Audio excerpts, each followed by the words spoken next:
Hi, welcome to the Mangala Samiti podcast, where I talk about business, life, personal development, and other ideas that matter.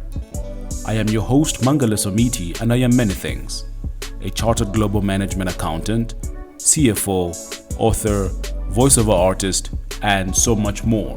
But I really am just one thing, and that is a creator. I create content and solutions to problems and challenges. I hope this podcast will help you on your own journey to greatness. Good day. It's a beautiful day outside, and I hope you've had yourself a fantastic week. This week, I want to speak about leadership and learning to lead. Let's start from something fundamental.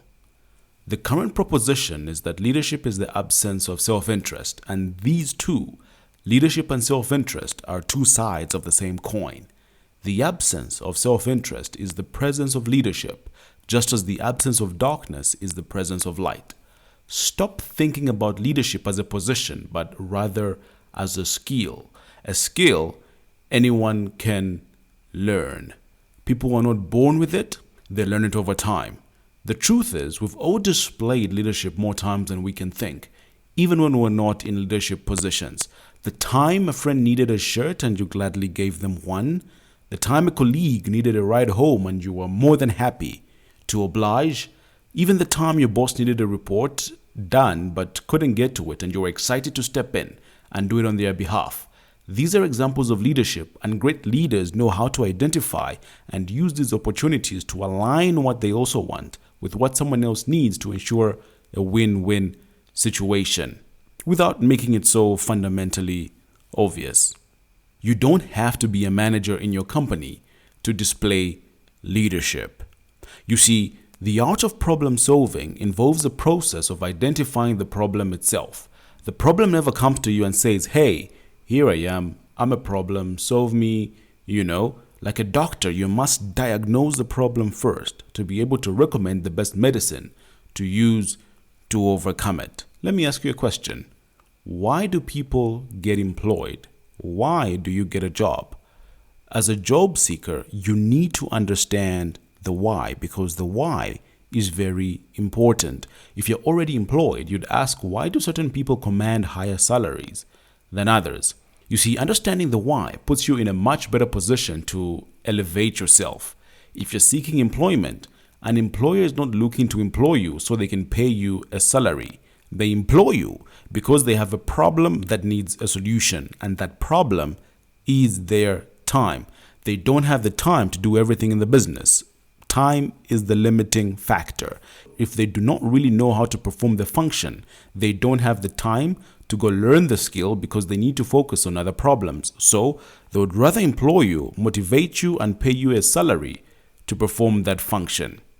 Majority of candidates I interact with all say, I need a job to pay my bills, I need a job to learn new skills and better myself, and so on.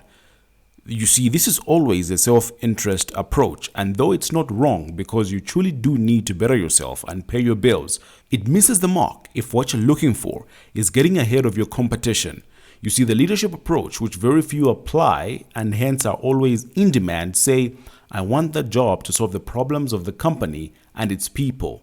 The leadership approach aligns your mindset to begin to work in the interest of your employer, and as you solve more problems, you rise higher and are paid more.